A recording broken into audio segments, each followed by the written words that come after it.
Allahumma salli ala Sayyidina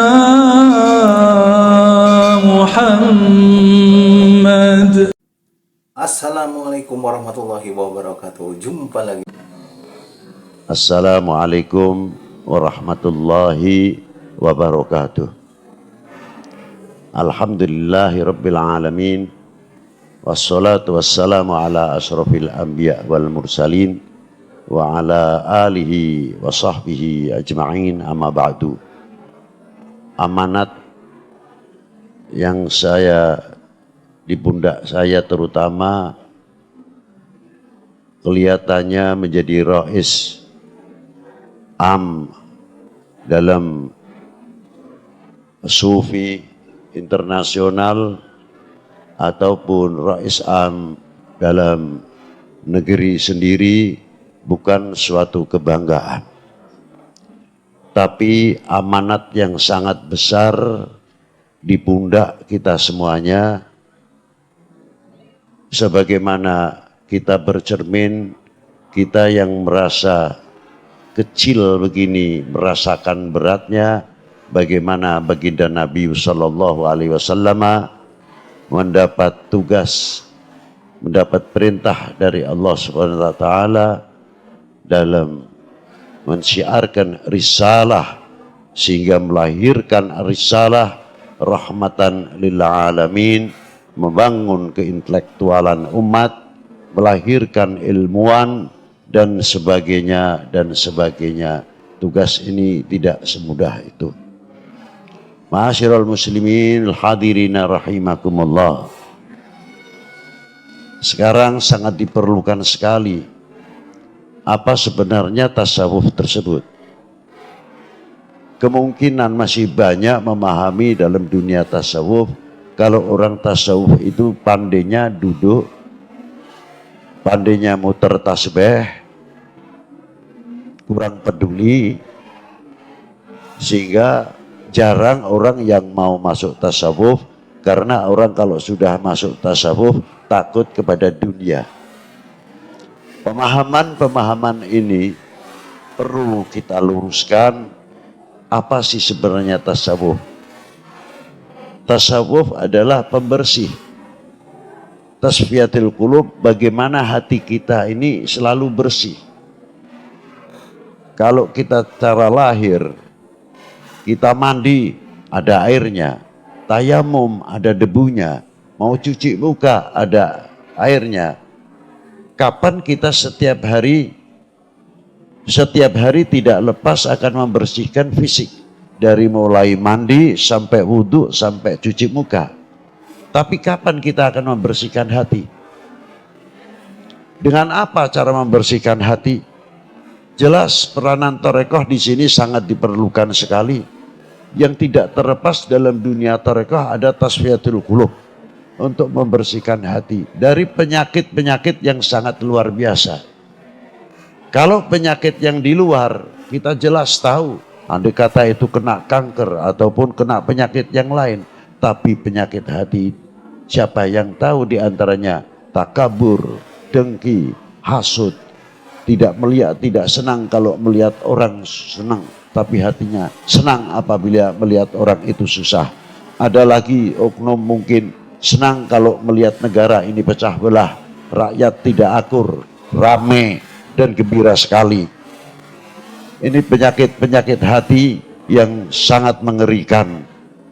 Dari itu, apa yang bisa membersihkan adalah dunia tasawuf dengan melalui tasfiyatul qulub, hingga kita mengganti sifat-sifat yang kurang baik di dalam hati kita ini dengan kalimah la ilaha illallah Sayyidina Muhammad Rasulullah sallallahu alaihi wasallam.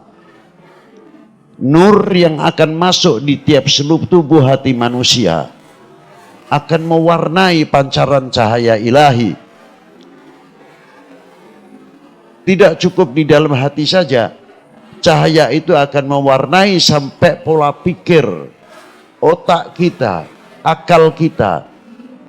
Tidak akan pernah memikirkan bagaimana keuntungan saya dan lain sebagainya, tapi akan memikirkan bagaimana peranan umat ini, bagaimana kesejahteraan umat ini dari melalui dunia ekonomi, melalui dunia pertanian, melahirkan satu pendidikan, dan akan terpancarlah melahirkan intelektual, doktoral. Kita sangat memerlukan sekali.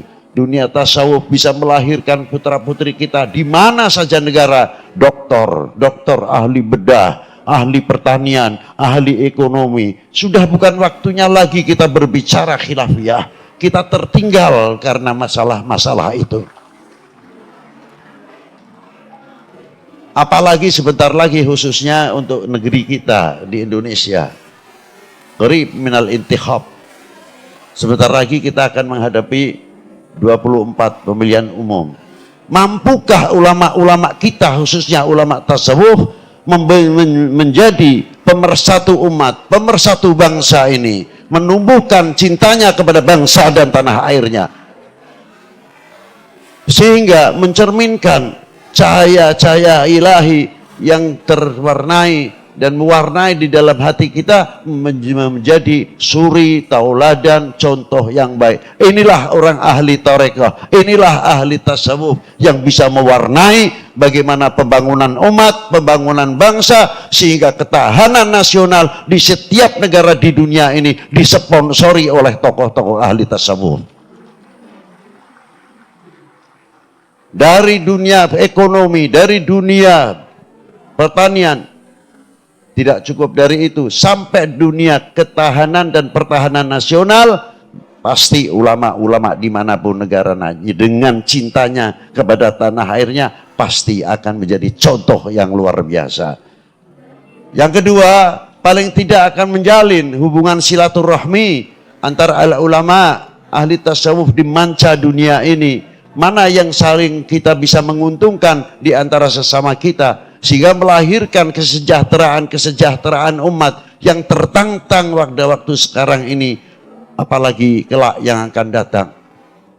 Bagaimana kita memutar roda ekonomi, dunia pesantren, dunia pendidikan, mempunyai sumber-sumber ekonomi, sumber-sumber dunia pertanian, sehingga kemandirian apa yang ada di dalam dunia pesantren, dunia pendidikan tidak biasa ketergantungan, tapi mandiri, mampu tangan di atas, bukan tangan di bawah. Itu terutama. Maka dari itu, ma'asyiral hadirin rahimakumullah, disinilah kepentingannya kita berusaha bahwa dunia tasawuf bukan ahli duduk saja atau muter tasbih. Ternyata ahli tasawuf seorang ekonom, ahli tasawuf seorang petani, ahli tasawuf seorang pecinta tanah airnya yang luar biasa, yang selalu menjadi pemuka paling terdepan untuk mempersatukan umat dan mempersatukan bangsa ini di dalam dunia, sehingga menjadi cermin untuk seluruh dunia. Inilah ahli tasawuf, pemersatu umat, pemersatu bangsa. Itu harapan kami selaku Rais Am. Terakhir, kami hanya dengan harapan doa, diberi kekuatan. Yang pertama, ulama-ulama ini semuanya ini diberi kekuatan zahiran wa batinan dalam mengayomi umat di daerah atau negerinya masing-masing. Dan kita ucapkan selamat jalan, dan jangan selamat jalan terus pulang, tapi pulang untuk kembali lagi ke Indonesia. Bukan berarti tawaf wada, tapi karena cintanya sesama kita, khususnya untuk Indonesia. Yang kedua, khususnya untuk para sesepuh, para alim ulama, khususnya untuk doakan negeri kami tercinta Indonesia ini diberi lindungan oleh Allah Ta'ala, ketentraman, jauhkan dari segala bentuk perpecahan. Saya sering memberikan contoh orang-orang yang sudah mati.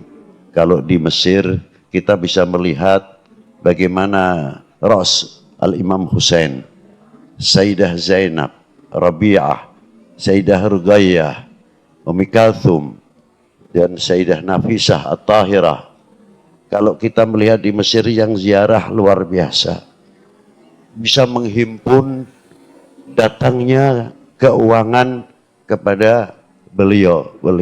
Padahal yang didatangi adalah orang yang sudah mati, mampu mendatangkan uang, mampu mendatangkan sebab kesejahteraan umat. Kalau di Indonesia Wali 9, di mana Wali 9 di Indonesia makamnya membangun ekonomi kerakyatan yang sudah meninggal 500 tahun, 400 tahun, bisa mempersatukan umat, sekali lagi bisa membangun ekonomi kerakyatan.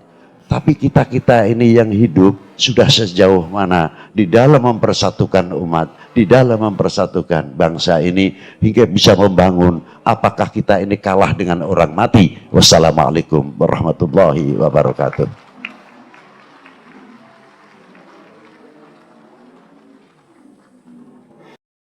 Terima kasih.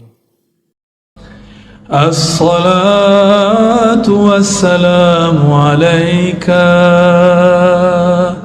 يا سيدي يا حبيبي يا أبا الأرواح يا رسول الله.